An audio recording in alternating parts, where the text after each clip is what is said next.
Hello and welcome to Dublin. Brad Wharton here with the Cage Warrior 70 Matchmaker's take. We've been off for a short summer break, but we are indeed back with a bang. And joining me to break down some of Saturday night's fights is, of course, the man with the plan from Dagenham to Dagestan, Ian Dean. Ian, let's get straight into it. The people's main event, if you will, or one of the people's main events, if you will. Andrew Fisher versus Artem Lobov. But Andrew Fisher, you know, he's in an interesting position. He's had a fantastic run on the domestic circuit.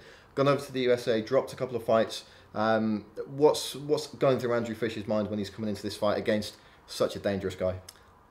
Obviously a win. Yeah, Fisher's had a bit of bad luck in the US, comes back, and you know he's going to want to continue the form he's had on the domestic circuit. He was unbeaten in 7 fights in the UK Irish circuit before going to the States. Good submission fighter. You know, beat top guys across the UK. And, you know, he's going to look to continue where he left off. But, you know, as we know, Lobov's a really tough opponent, unpredictable, unorthodox. And if you don't bring your A game, you know, he'll catch you out. Absolutely. They have a common opponent in Shea Walsh. They both fought on the domestic circuit, both beat Shea. Artem Lobov just can't be counted out. And in front of the Dublin crowd as well, he's a hometown fighter. In terms of Artem's position, you know, what does a win mean for him here? Of course, he's going to want a win back on Cage Warriors, and of course in front of his hometown fans. Really disappointed last time out. He went asleep against Alex Enlund, and you know, and credit for him, you know, he didn't tap. And you know, in his pre-fight quotes, he said he's going to go and get the knockout or go out. You know, that's the kind of fighter he is. He makes for exciting fights, and you know, this will be no exception. Absolutely, both men quintessential fighters. Moving on then, Paul Redmond, a late change of opponent, or reasonably late change of opponent. He's facing Alexis Savidis. Not much tape out there on the young Greek lad. What do we know about him? What can we expect from him? I think we're going to expect a really aggressive ground game from the Greek guy. He's fast, aggressive. Last time out, one with a really good heel hook. But you know, this is his first time on an international show like Cage Warriors. He's fought mostly on his home circuit. But then, to be fair, you look at Redmond. The vast majority of his wins are against you know, UK Irish opposition as well. Although last time in Ireland he got a good win against Damien Brown, as we know is you know, really tough. I kind of expect a lot of this will take place on the floor. Both guys do have quite exciting ground games. They like to go for the finish. So you know, that kind of interests me. But again, the Dublin effect. You know, Redmond as well, getting a lot of support at the moment. He's going to want to get another win and, you know, trying to stake a claim for his shot up the Cage Warriors lightweight ladder, which is really stacked, as we know. So, yeah, let's see what happens.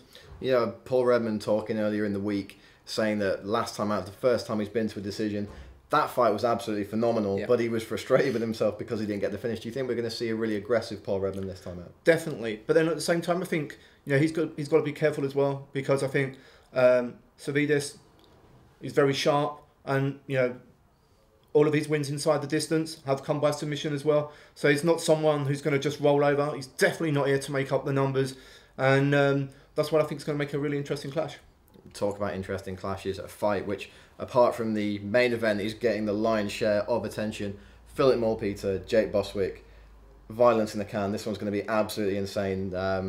What was going through your mind when you put this one together, and you know, where did we send the thank you checks? Yeah, I mean, you know, you want to put on exciting crowd pleasing fights no matter where you are. Jake said he wanted to fight. Malpeter wanted to fight, of course, being in Ireland. And you offer two guys a fight. They speak to their camps and they get back to you. In both guys' cases, they couldn't wait to accept the fight. Malpeter coming off a good win at Cage Warriors last time out. One of the many Cage Warrior fighters, I think, who is much better than his record indicates.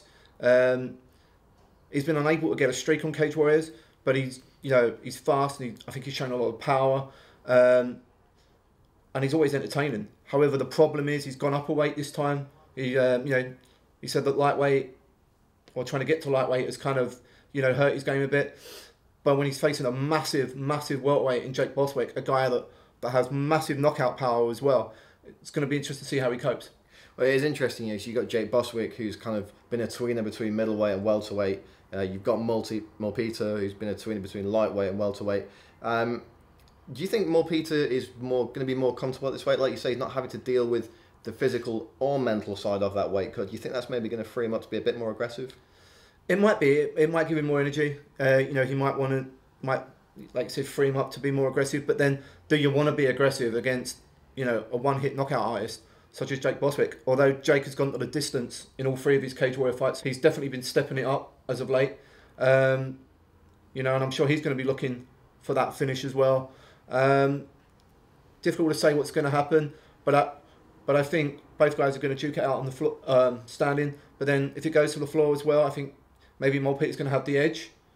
But as we saw in his last fight against Simeon Forson, Boswick can hold his own there as well. Absolutely, really, really intriguing clash. Main event time then, obviously the return of Joe Duffy, but Damian Lapilus, what do we know about this guy? Obviously, another one of these really tough European guys coming into Cage Warriors, potentially looking to make a huge statement and a big name for himself off the back of Joe Duffy. Definitely, I'm a big fan of French fighters. They're very solid all-rounders, great ground games usually, good wrestling, and Lapidus is no exception. Comes out of the crossfight team, who we've seen many times on Cage Warriors. He's very solid, and he's come to ruin the party. There's no doubt about it. So, talking about ruin the party, is this the night that Joe Duffy steps out of that shadow, and is this the night that Joe Duffy ceases to be known as that guy who beat Conor McGregor? We'll see. I think that there's a lot of pressure on Duffy, no doubt. Had a great record before on Cage Warriors. Was really unlucky in his title challenge back in 2011. Was 3 rounds up against Masado. Injures his hand, unable to get out of submission.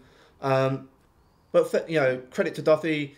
He tried boxing, went 7-0 as a pro there. But MMA's his first love. I mean, I'm really looking forward to it. The guy with unbeaten as an amateur with 28 fights, I think 23 wins coming out of that. He's paid his dues. He's worked.